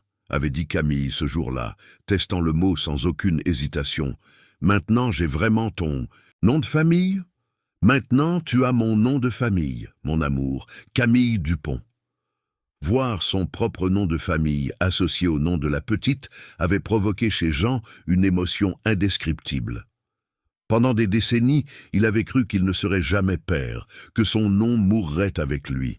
Maintenant, il avait une fille qui porterait son héritage, non seulement matériel, mais émotionnel et moral. Marie avait également fleuri au cours de ces mois. Au début du 2e semestre, elle s'était inscrite à un cours du soir de gestion dans une université privée près de Montmartre. Jean avait insisté pour payer toutes les mensualités, arguant que investir dans son éducation était investir dans l'avenir de la famille. 3 fois par semaine, Marie sortait après le dîner pour assister au cours, revenant vers 11 heures du soir avec les yeux brillants de ceux qui redécouvrent la joie d'apprendre. « Comment s'est passée la classe aujourd'hui » demandait toujours Jean, sincèrement intéressé par ses progrès académiques. « Difficile, mais bien », répondait Marie, organisant ses cahiers sur la table de la cuisine. « Aujourd'hui, nous avons appris sur la gestion des personnes. Certaines choses que la professeure a dites m'ont rappelé comment vous gérez vos affaires. » Jean souriait en réalisant comment Marie avait naturellement développé une perspective entrepreneuriale. Fréquemment, elle proposait des suggestions pour l'organisation de la maison qui révélaient un talent inné pour la gestion. Elle avait créé des tableaux pour le contrôle des dépenses domestiques, réorganisé les stocks du garde-manger avec une efficacité impressionnante et même suggéré des améliorations dans la logistique des entreprises de Jean. « Vous avez un regard différent sur l'organisation », Jean avait commenté lors de l'une de ces occasions. « Peut-être qu'une fois que vous aurez terminé vos études, vous pourrez m'aider officiellement dans les affaires. » L'idée avait planté une graine dans l'esprit de Marie. Pas seulement être une gestionnaire ordinaire, mais travailler aux côtés de Jean pour construire quelque chose ensemble. C'était un rêve qu'elle n'osait à peine verbaliser, mais qui grandissait secrètement dans son cœur. Camille, pour sa part, s'était parfaitement adaptée à sa nouvelle école privée. Ses professeurs louaient constamment son intelligence et son dévouement, et elle avait développé une passion particulière pour les mathématiques et la lecture. Les cours de piano que Jean avait engagés avaient révélé un talent musical naturel. En seulement 6 mois, elle pouvait déjà jouer de petites pièces classiques avec une étonnante dextérité. « Papa, puis-je jouer une musique pour toi ?» Camille demandait souvent après les cours, courant vers le piano à queue que Jean avait acheté et installé dans la salle principale de la maison. Écouter Camille jouer du piano était devenu l'un des moments les plus précieux de la journée pour Jean. Il s'asseyait dans un fauteuil près de l'instrument, observant les petites mains se déplacer sur les touches avec une confiance croissante, et ressentait une sensation de plénitude qu'il n'avait jamais éprouvée auparavant. C'était sa fille, jouant du piano dans sa maison, créant des souvenirs que tous, 2 emporteraient pour toujours. Les changements ne se limitaient pas seulement à la structure familiale. Jean avait progressivement modifié ses priorités professionnelles, déléguant plus de responsabilités aux gérants de ses magasins et se concentrant sur des projets qui lui permettaient de passer plus de temps à la maison. Il découvrit qu'il pouvait être aussi efficace en travaillant 4 jours par semaine qu'il l'avait été pendant des décennies, en se consacrant entièrement aux affaires. « Tu es différent », avait commenté Marc lors d'une réunion. Plus détendu, plus heureux. « J'ai appris qu'il y a une vie en dehors du travail », avait répondu Jean. Simplement, les rumeurs qui avaient causé tant de remous au départ avaient progressivement perdu de leur force. À mesure que les gens connaissaient Camille et voyaient la sincérité de la relation familiale, les critiques diminuaient. Certaines personnes continuaient à murmurer des commentaires malveillants, mais Jean découvrit qu'il ne se souciait sincèrement plus des opinions des autres. Le bonheur est la meilleure réponse aux envieux, avait dit Marie à une occasion, montrant la sagesse pratique que Jean avait appris à apprécier tant. La veille de Noël, les 3 étaient réunis dans la salle principale de la maison, décorant le plus bel arbre de Noël que Jean ait jamais eu. Camille dirigeait les opérations avec l'autorité d'une petite directrice artistique, déterminant exactement où chaque ornement devait être placé. « L'ange va en haut, mais d'abord nous devons mettre toutes les boules rouges », elle instruisait, tandis que Marie et Jean obéissaient diligemment à ses directives. « Oui, chef », Jean plaisantait, faisant rire Camille aux éclats. C'était une scène domestique simple, mais chargée de signification. Jean observait Marie accrocher soigneusement les ornements, Camille fredonnant des chansons de Noël en travaillant, et comprit qu'il avait trouvé exactement ce qu'il avait cherché toute sa vie sans le savoir. « Papa » dit Camille, interrompant ses pensées, « que vas-tu demander au Père Noël cette année ?» Jean sourit, prenant la fille dans ses bras. « Je ne vais rien demander, mon amour. J'ai déjà tout ce que j'ai toujours voulu. Qu'est-ce que tu as gagné ? J'ai gagné une fille belle et intelligente, une famille qui m'aime, et une maison pleine de rire et d'affection. » Camille l'enlaça, puis regarda Marie. « Et toi, maman, que vas-tu demander ?» Marie posa un moment, une expression pensive traversant son visage. « Je vais demander que nous restions toujours ainsi, heureux, ensemble, prenant soin les uns des autres. Et que je passe mon année à l'école, » ajouta Camille, faisant rire les adultes. « Je suis sûr que tu vas passer, » dit Jean, embrassant le sommet de la tête de sa fille. « Tu es l'enfant la plus dévouée que je connaisse. » Cette nuit-là, après que Camille se fut endormie, Jean et Marie s'assirent sur la véranda de la maison, observant les lumières de la ville qui s'étendaient dans la vallée en contrebas. C'était une nuit chaude et claire, avec des étoiles brillantes dans le ciel et une brise douce apportant le parfum des fleurs du jardin. « Monsieur Jean, » Marie dit doucement, « je voulais te remercier pour tout, pour nous avoir accueillis, pour avoir changé nos vies, pour être devenue la famille que nous avons toujours rêvé d'avoir. »« Madame Marie, » répondit Jean, utilisant encore le traitement formel qui était devenu affectueux au fil des mois, « c'est moi qui devrais vous remercier. Vous deux m'avez appris ce qu'est le véritable amour. Vous m'avez montré que la famille n'est pas seulement une question de sang, mais de choix, de soins, de présence. » Ils restèrent en silence confortable pendant quelques instants, chacun perdu dans ses propres réflexions sur le parcours extraordinaire qu'ils avaient parcouru ensemble. « Quel est le plan pour l'année prochaine ?» demanda enfin Marie. Jean sourit. « Continuer à construire cette famille, t'aider à terminer tes études, voir Camille grandir et se développer, peut-être voyager ensemble pendant les vacances. Et qui sait, il hésita un moment, qui sait officialiser notre partenariat dans les affaires aussi. Vous parlez sérieusement ? Complètement. Vous avez un talent naturel pour la gestion, vous étudiez, vous connaissez la dynamique de notre maison mieux que quiconque. Vous seriez la partenaire parfaite pour quelques projets que j'ai en tête. » Marie sentit ses yeux se remplir de larmes, de gratitude. Un an auparavant, elle était une femme désespérée, faisant face à l'expulsion de sa maison avec une petite fille à élever. Maintenant, elle était sur le point d'obtenir son diplôme en gestion, avait une famille aimante et la perspective de devenir une femme d'affaires. « Papa! Maman !» Camille apparut à la porte de la véranda, encore somnolente. « Je n'arrive pas à dormir. Puis-je rester ici avec vous un petit moment ?»« Bien sûr, mon amour, » dit Jean, ouvrant les bras pour accueillir sa fille. Camille s'est installée sur les genoux de Jean, posant sa tête sur sa poitrine. Marie s'est approchée et les trois sont restés enlacés sur le balcon, observant les étoiles dans le ciel parisien. « Vous savez ce que je pense ?»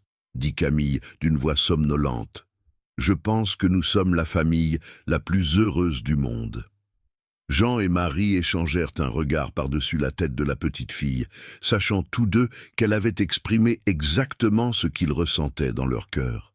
« Je pense aussi, ma fille, » murmura Jean. « Je pense aussi. » Et là, sur ce balcon sous le ciel étoilé de Paris, la veille de Noël 2025, une famille, non, conventionnelle, mais profondément aimante, célébrait silencieusement le miracle de s'être trouvée. Tout avait commencé avec le murmure d'un enfant dans un petit débarras, révélant la vulnérabilité d'une mère en difficulté. Et cela s'était transformé en la plus belle histoire d'amour, de choix et de seconde chance que l'un d'eux aurait pu imaginer. Le lendemain apportait des promesses de nouveaux défis et de nouvelles joies. Camille continuerait à grandir et à découvrir ses talents. Marie obtiendrait son diplôme et construirait la carrière de ses rêves.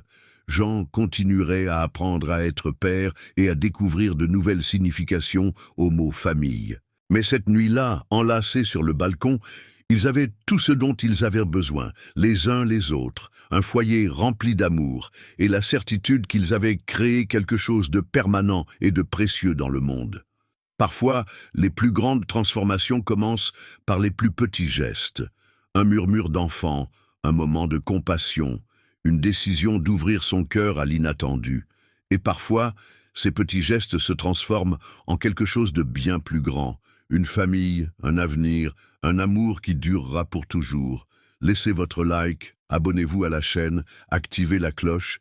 Et si vous avez regardé jusqu'ici, commentez « J'ai regardé jusqu'ici » et laissez votre avis sur cette histoire. Et n'oubliez pas de regarder la prochaine vidéo qui apparaît à l'écran final. C'est très émouvant.